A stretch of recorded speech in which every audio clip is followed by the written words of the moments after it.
le 18, malheureusement, il y a eu un affaiblissement des assemblées générales. D'accord ? Il y a des responsabilités de la bureaucratie syndicale, mais nous avons aussi, d'une certaine manière, par en bas, des responsabilités, c'est-à-dire qu'on a tiré les bilans pour la construction du 10, mais le problème, c'est qu'on est en train sagement de revenir en arrière et de laisser les clés de la lutte aux directions syndicales. Et il faut absolument, pour lutter contre ces stratégies de la défaite, imposer l'auto-organisation. C'est l'auto-organisation, les amis, qui ont forcé la bureaucratie syndicale à appeler le 18 septembre. Nous ne sommes pas contre les appels des directions syndicales, mais nous sommes pour que les directions syndicales soient contraintes à appeler sur les bases de l'auto-organisation, sur les bases des assemblées générales souveraines, et qu'elles soient contraintes à suivre les mots d'ordre et les stratégies de la base, et non pas à faire des journées qui enjambent, qui mettent des cordons sanitaires autour.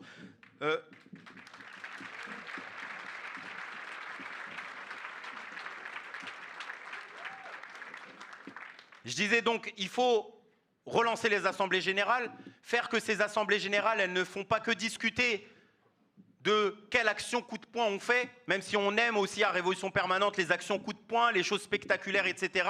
Mais on considère que ce que doit faire une assemblée générale, c'est aider à la construction du mouvement et de la grève, et de transformer ces assemblées générales, non pas uniquement en clubs de discussion, d'action, etc., mais d'assemblées générales qui soient des véritables comités d'action qui construisent la lutte au quotidien, en fait, dans les différents quartiers. Moi, je donnais un exemple, mais je disais par exemple l'assemblée générale de Saint-Denis, de la Villette, ils pourraient se doter de tracts, etc., d'aller voir les entreprises, faire le tour des entreprises, des lycées, de l'hôpital, etc., d'aller tracter au marché, d'aller faire du porte-à-porte. On est capable de le faire pour un député. Pourquoi on ne le ferait pas pour construire une véritable grève générale politique? Parce que dans ces quartiers populaires,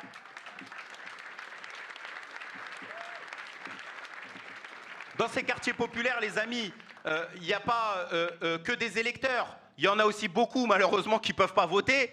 Mais il y a surtout les travailleuses et les travailleurs du quotidien, celles et ceux qui sont en première ligne, qui travaillent dans l'agroalimentaire, la santé, la grande distribution, le nettoyage, la sécurité, etc., etc. Et je pense que le devoir de militants qui sont d'avant-garde, parce qu'on est de l'avant-garde lorsqu'on décide d'aller dans une assemblée générale et discuter, de s'organiser, etc. Le devoir, c'est aussi de transformer ces comités d'action. Et enfin, pour nous, il y a quelque chose de central, c'est d'imposer nos mots d'ordre. Je parlais de la question de la démission d'Emmanuel Macron, mais on considère qu'à l'image de ce qui est en train de se passer du côté de nos frères et nos sœurs d'Italie, il faut faire en sorte que le mouvement ouvrier mette au cœur de la lutte de cette rentrée-là la question du génocide que vit le peuple palestinien, de le porter haut et fort